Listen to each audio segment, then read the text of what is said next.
নমস্কার বন্ধুরা, রান্নাবাটিতে আপনাদের সবাইকে স্বাগত জানাই। আজকে নিয়ে এসেছি আরেকটা দারুণ রেসিপি, সেটা হচ্ছে খেজুরের গুড়ের পায়েস।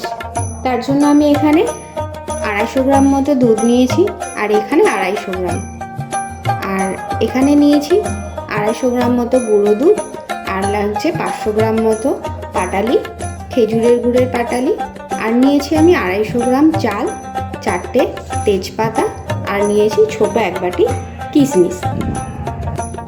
চলুন শুরু করা যাক রেসিপিটা।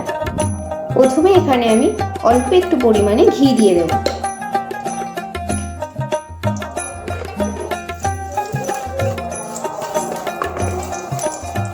ঘিটা গরম হয়ে গেছে, এবার আমি গোবিন্দভোগ চালটা দিয়ে দেব। চালটা আমি একবার ধুয়ে রেখেছিলাম, কারণ চালটা বেশি ধুলে চালের গন্ধটা নষ্ট হয়ে যায়।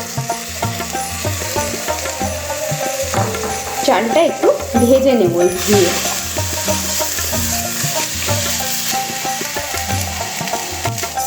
আমি ফ্লেমটা লো করে ভাজছি। আপনারাও এটা কারোর জন্মদিন বা যে কোনো সময় এই ধরনের পায়েসটা খেয়ে দেখবেন বা বানিয়ে দেবেন কাউকে, সে চেটে পুটে খাবে।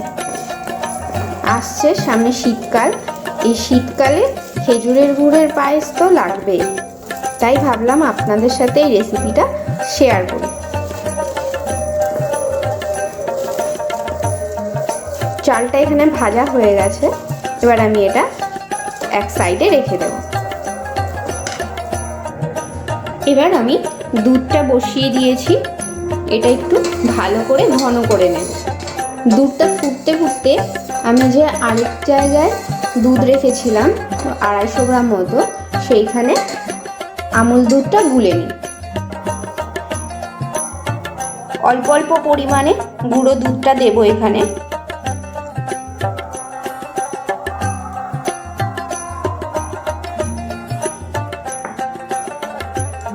দেখবেন যাতে গুঁড়ো দুধের কোনো দানা না থাকে, তাহলে পায়েসে থেকে যাবে, তখন ভালো লাগবে না। ভালো করে এটাকে মিশিয়ে নেবেন।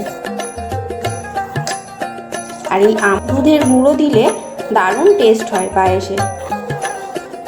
আপনারা একবার এইভাবে বানিয়ে দেখুন, আর আমাকে কমেন্ট করে অবশ্যই জানাবেন। এখানে এটা মেশানো হয়ে গেছে। সাইডে যেসব সরগুলো পড়বে ওইগুলো কাচিয়ে নেবেন। এই ফুটন্ত দুধের মধ্যে আমি তেজপাতাগুলো দিয়ে দেব। দুধটা অনেকটাই ঘন হয়ে গেছে, এবার আমি যে আমুল দুধ দিয়ে গোলা দুধ রেখেছিলাম ওইটা দিয়ে দেব।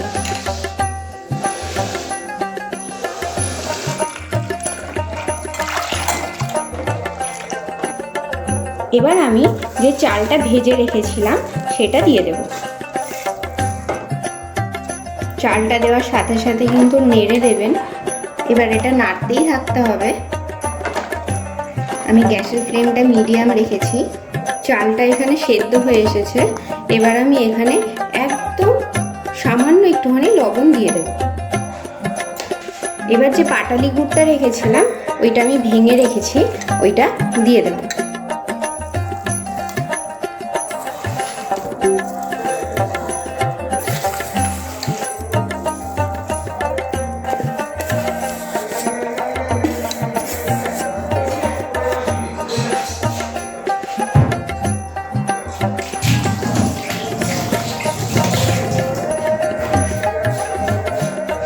আর একটু ভালো করে নেড়ে নেব, মিশিয়ে নেব গুড়টা।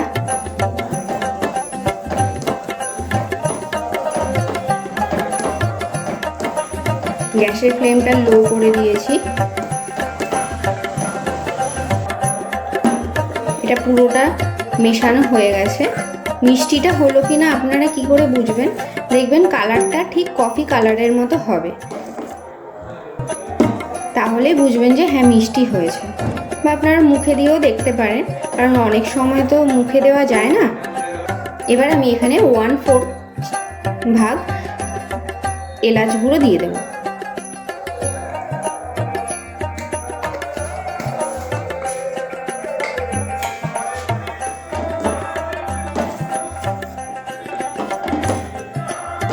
এটা দিয়েও একটু নেড়ে নেব।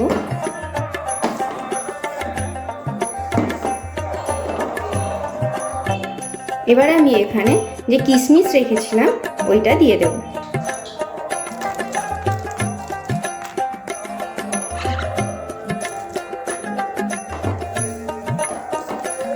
ব্যাস রেডি খেজুরের গুড়ের পায়েস। আপনারাও বাড়িতে তৈরি করুন আর আমাকে কমেন্ট করে জানান কেমন হলো। আর ভিডিওটা ভালো লাগলে অবশ্যই লাইক শেয়ার করে দেবেন আর আমার চ্যানেলটা সাবস্ক্রাইব করে দেবেন। এবার আমি এটা সার্ভিং বলে নামিয়ে নেব। ধন্যবাদ ভিডিওটা পুরো দেখার জন্য। দেখা হবে পরের ভিডিওতে।